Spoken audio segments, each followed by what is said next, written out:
Comme toi, j'ai un peu la crève et j'espère qu'on pourra continuer à se soigner, que l'année prochaine, on ne nous augmentera pas à nouveau les franchises médicales. Peut-être d'un mot sur ce PLFSS, quand même, Aurélien Rousseau a vanté une trajectoire responsable.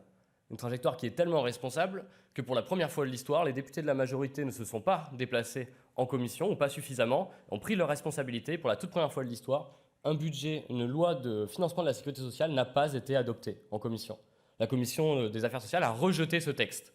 Ce qui veut dire que quand même, comme ils vont faire un 49.3, on va avoir un texte qui n'aura jamais été voté par l'Assemblée nationale, ce qui est un déni démocratique absolu.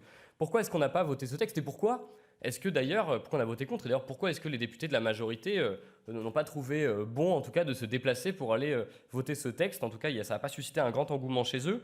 C'est notamment parce que c'est un texte qui est rejeté de toutes et tous. Quand on regarde, toutes les organisations sont contre. On a les 5 fédérations hospitalières qui disent que le texte ne suffit pas. On a aussi même à la Caisse nationale d'assurance maladie, le conseil d'administration, personne n'a voté pour ce texte. Vous allez de la CFDT à France Asso Santé, en passant par la CGT, en passant par les mutualités, tout le monde dit que le texte ne suffit pas.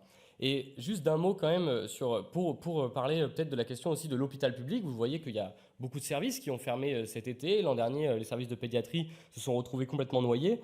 Le texte n'est clairement pas à la hauteur, et quand Aurélien Rousseau parle de trajectoire responsable, c'est pas vrai. C'est un texte qui est totalement irresponsable.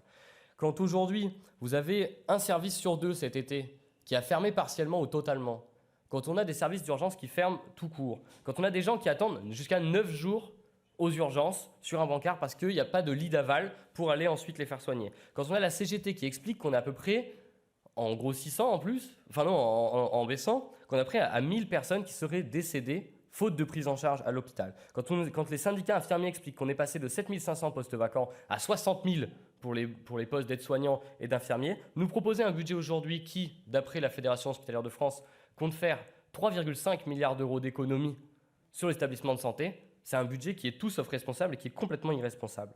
Et même, en fait, il n'y a pas besoin de chercher très loin, d'ailleurs c'est plutôt assumé. Quand vous regardez ce texte, il suffit on n'a pas besoin d'être Sherlock Holmes, vous faites un petit contrôle F dans l'étude d'impact, vous avez 100 fois le mot économie, vous avez 0 fois hôpital public. Enfin, vous avez une fois hôpital public. Mais aujourd'hui, quand on regarde le fond du texte, on est là-dessus. C'est-à-dire qu'on a un texte qui ne va pas répondre aux attentes, mais qui, pire, risque de dégrader encore la situation de l'hôpital et de construire cet hôpital à 2 vitesses que veut le gouvernement, où on aura des personnes qui pourront financer du privé, des cliniques, et puis à côté, on aura l'immense partie de la population qui ne pourra pas se soigner.